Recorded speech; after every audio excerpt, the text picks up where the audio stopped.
Ethel Barrymore was an American actress and a member of the Barrymore family of actors. Barrymore was a stage, screen and radio actress whose career spanned 6 decades, and was regarded as the First Lady of the American theater. Early life Barrymore was born Ethel Mae Blythe in Philadelphia, the second child of the actors Maurice Barrymore and Georgiana Drew. She was named for her father's favorite character, Ethel in William Makepeace Thackeray's The Newcomes. She was the sister of actors John and Lionel Barrymore, the aunt of actor John Drew Barrymore and grand-aunt of actress Drew Barrymore. She was also a granddaughter of actress and theater manager Louisa Lane Drew, and niece of Broadway matinee idol John Drew Jr. and early Vitagraph Studios stage and screen star Sidney Drew. She spent her childhood in Philadelphia and attended Roman Catholic schools there. In 1884, the family sailed to England and stayed 2 years. Maurice had inherited a substantial amount of money from an aunt and decided to exhibit a play and star in some plays at London's Haymarket Theatre. Ethel recalled being frightened on first meeting Oscar Wilde when handing him some cakes and later being reprimanded by her parents for showing fear of Wilde. Returning to the U.S. in 1886, her father took her to her first baseball game. She established a lifelong love of baseball and wanted to be a concert pianist. The years in England were the happiest of her childhood years due to the fact the Barrymores were more of a nuclear family in London than in the United States. Career in the summer of 1893, Barrymore was in the company of her mother Georgie, who had been ailing from tuberculosis and took a curative sabbatical to Santa Barbara, California, not far from where family friend Helena Modjeska had a retreat. Georgie did not recover and died in July 1893, a week before her 37th birthday. Essentially Ethel's and Lionel's childhood ended when Georgie died. They were forced to go to work in their teens with neither finishing high school.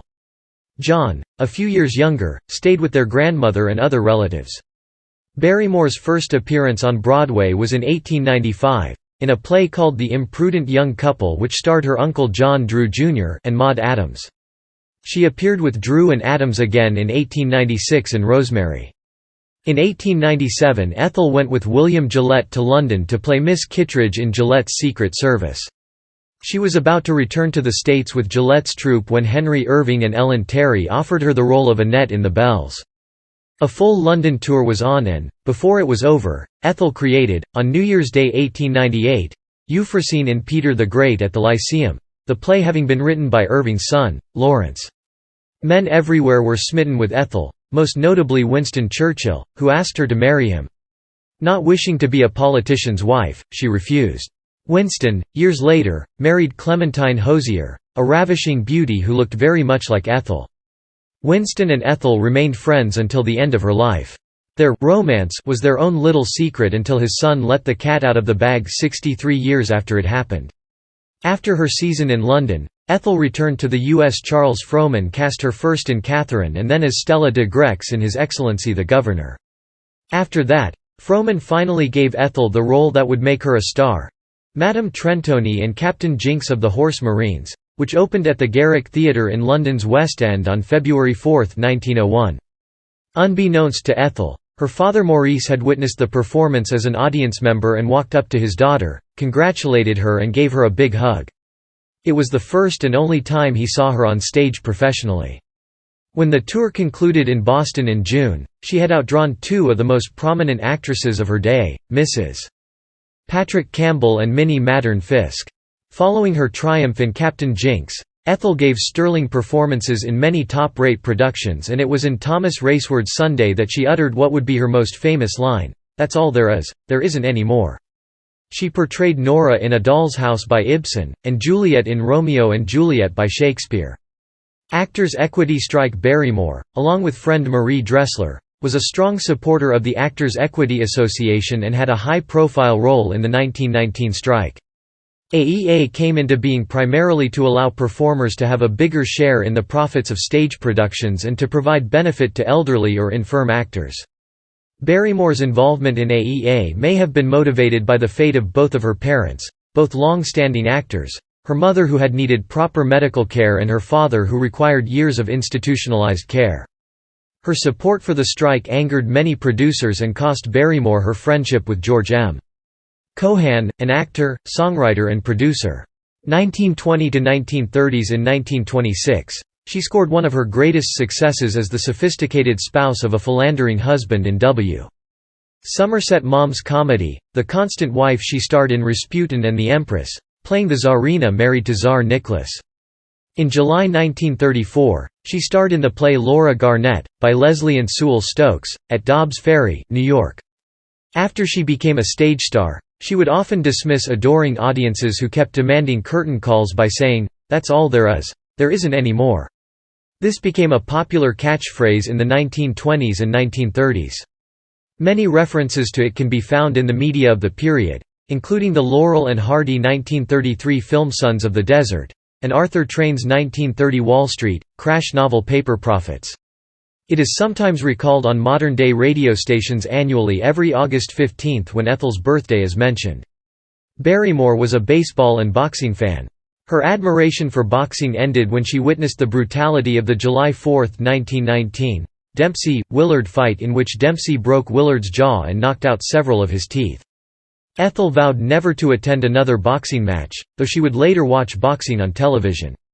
In 1928, the Shuberts opened the Ethel Barrymore Theatre, which operates under that name to the present day. Film and broadcasting career. Film. Barrymore appeared in her first feature motion picture, The Nightingale, in 1914. Members of her family were already in pictures. Uncle Sidney Drew, his wife Gladys Rankin, and Lionel had entered films in 1911, and John made his first feature in 1913 after having debuted in Lubin short films in 1912. She made 15 silent pictures between 1914 and 1919, most of them for the Metro Pictures Studio. Most of these pictures were made on the East Coast, as her Broadway career and children came first. A few of her silent films have survived. For example, one reel from The Awakening of Helena Richie, which survives at the Library of Congress, and The Call of Her People, held at the George Eastman House. The only two films that featured all three siblings, Ethel, John, and Lionel, were National Red Cross Pageant and Rasputin and the Empress. The former film is now considered a lost film. Barrymore won the Academy Award for Best Supporting Actress for her role in the film None But the Lonely Heart opposite Cary Grant, but made plain that she was not overly impressed by it. She appeared in The Spiral Staircase directed by Robert Siodmak, The Paradine Case directed by Alfred Hitchcock, in which she was nominated for an Academy Award for Best Supporting Actress for both, as well for the 1949 film Pinky. She played the repressed wife of Charles Laughton's character. Another important role of hers was in Portrait of Jenny, and The Red Danube, among others. Her last film appearance was in Johnny Trouble. Radio Barrymore starred in Miss Hattie, described as a short-lived situation comedy, on ABC in 1944–1945. In one episode, Barrymore's character was asked by Rob Thompson to direct a play which the workers of his war plant are presenting in order to raise money for war bonds.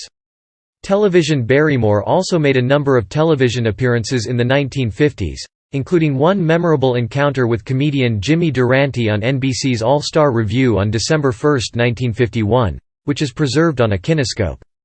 In 1956, she hosted 14 episodes of the TV series Ethel Barrymore Theatre, produced by the Dumont Television Network and presented on the Dumont flagship station WABD just as the network was folding.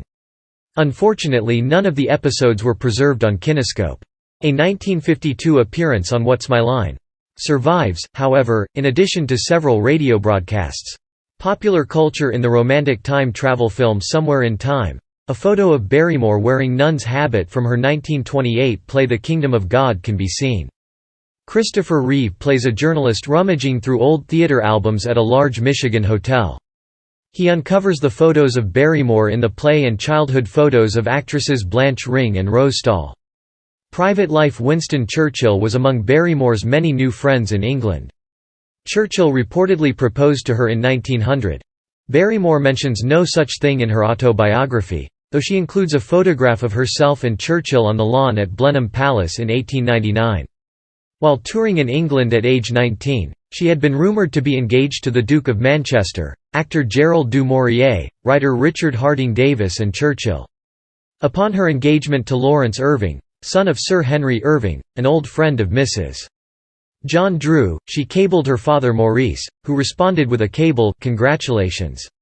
When she broke up with Irving, she cabled Maurice, who wired back, "Congratulations." Ethel Barrymore married Russell Griswold Colt on March 14, 1909. The couple had been introduced, according to Barrymore's autobiography, when Colt had strolled by the table where she was having lunch with her uncle, actor John Drew, in Sherry's restaurant in New York. A New York Times article of 1911, when Barrymore first took preliminary divorce measures against Colt, states that Colt had been introduced to Barrymore by her brother John Barrymore some years before while Colt was still a student at Yale. The couple had 3 children: Samuel, Sammy, Colt, a Hollywood agent and occasional actor; actress-singer Ethel Barrymore Colt, who appeared on Broadway in Stephen Sondheim's Follies; and John Drew Colt, who became an actor. Barrymore's marriage to Colt was precarious from the start, with Barrymore filing divorce papers as early in the marriage as 1911, much to Colt's surprise, and later recanted by Barrymore as a misunderstanding by the press. At least one source alleged Colt abused her and that he fathered a child with another woman while married to Barrymore. They divorced in 1923. Barrymore did not seek alimony from Colt for herself, but she demanded that his entailed wealth provide for their children. A devout Catholic, Ethel Barrymore never remarried. Ethel Barrymore died of cardiovascular disease on June 18, 1959, at her home in Hollywood, after having lived for many years with a heart condition. She was less than 2 months shy of her 80th birthday. She was entombed at Calvary Cemetery. The Ethel Barrymore Theatre in New York City is named for her. Honors in 1960, Barrymore was posthumously inducted into the Hollywood Walk of Fame with a motion picture star for her contributions to the film industry. Her star is located at 7001 Hollywood Boulevard. Barrymore was a member of the American Theatre Hall of Fame, along with her brothers John and Lionel.